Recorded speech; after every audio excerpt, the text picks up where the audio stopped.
एक दिन गौतम बुद्ध ने एक दुखी व्यक्ति को देखा। व्यक्ति बुद्ध के चरणों में गिरकर अपने दुख दूर करने का उपाय जानना चाहता था।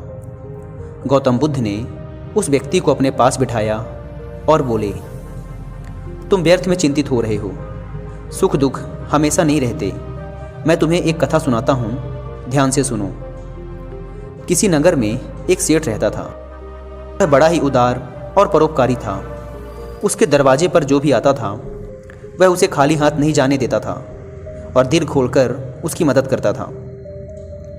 एक दिन उसके यहाँ एक आदमी आया। उसके हाथ में एक पर्चा था जिसे वह बेचना चाहता था। उसके पर्चे पर लिखा था, सदा ना रहे। इस पर्चे को कौन खरीदता, लेकिन सेठ ने उसे तत्काल खरीद लिया और अपनी पगड़ी के एक छोर में बांध लिया। नगर के कुछ लोग सेठ से ईर्ष्या करते थे।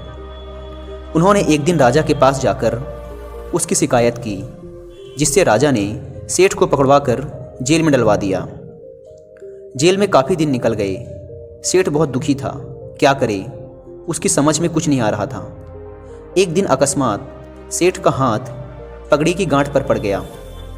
उसने गांठ को खोलकर पर्चा निकाला और उसे पढ़ा। पढ़ते ही उसकी आंखें खुल गई।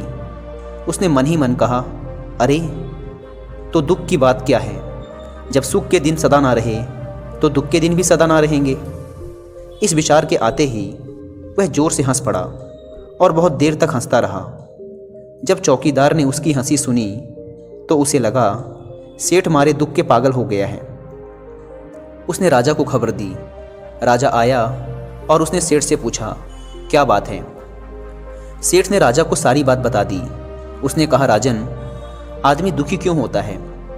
सुख दुख के दिन तो सदा बदलते रहते हैं। सुख और दुख तो जीवन के दो पहलू हैं। यदि आज सुख है तो हो सकता है कल हमें दुख का मुंह भी देखना पड़े। यह सुनकर राजा को बोध हो गया। उसने सेठ को जेल से निकलवाकर उसके घर भिजवा दिया। सेठ आनंद से रहने लगा, क्योंकि उसे ज्ञात हो गया था कि सुख के साथ साथ दुख के दिन भी सदा नहीं रहते। बुद्ध के मुंह से यह कथा सुनकर उस व्यक्ति के मन का बोझ हल्का हो गया।